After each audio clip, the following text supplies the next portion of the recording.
Hi, Peter Charles here, folks, Fly Fishing, and today I'd like to talk about using bucktail in a more creative way than usual. Typically, when we've got our bucktail and we bought it, this one's a natural white, and we take it out of the package and we use it for a pattern, we're going to be using this side of the bucktail. That's quite common. We rarely think about this side of the bucktail, which is the top side of the tail when it's on the deer. It's like this. This is the natural fur color. And the hair is shorter than on this side, so you're not going to be tying really big flies with hair out of this side, but it does work. Now, the important thing about this is the top side is no different from the underside.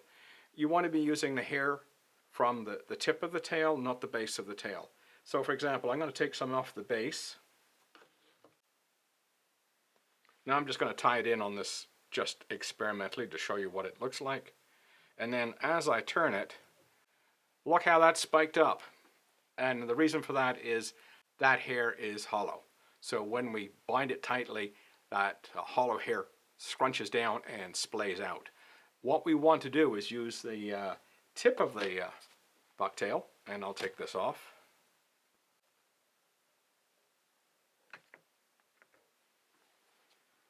Now if I cut from the tip,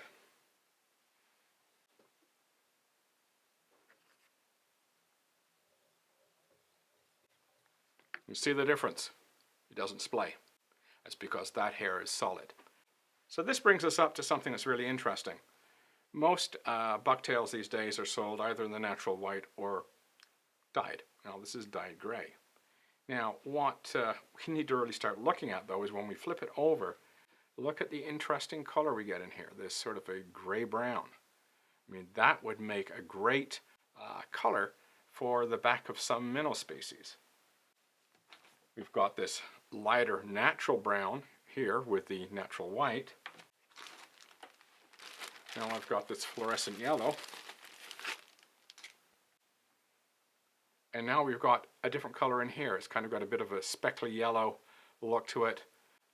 And if you start going through different colors of bucktail, you'll find that the brown on the top side of the bucktail takes on different hues depending on the dye that's been used. And when you start looking at it, you're saying, gee, I can do all sorts of neat things with this. It really comes into play when you want to design your own flies. You won't find too many patterns that call for the top side of the bucktail. I've got one here. Here we go. It's our purple peril. The purple peril is designed to be using the hair from the top side of the bucktail, but that's not common. So if you're going to do some creative tying with bucktail, that's a great choice. So keep that in mind. Don't be, locked in to using only this side of the bucktail. Get used to that side, and remember, unless you want a real spiky look to your fly, avoid the base hairs and go with the tip hairs only. And it makes a difference. It makes your tying a lot easier.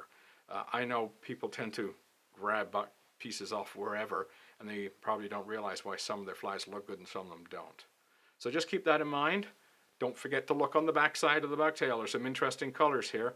It's just they're shorter, the hairs, that's all. And the other thing is, of course, is always use the tip hairs and not the base. So, a little bit on bucktail. I mean, it's lovely material. I love using it. I use it on a lot of my flies, and it really does the job for me. So keep that in mind. There's two sides to bucktail, so look on both sides. Cheers.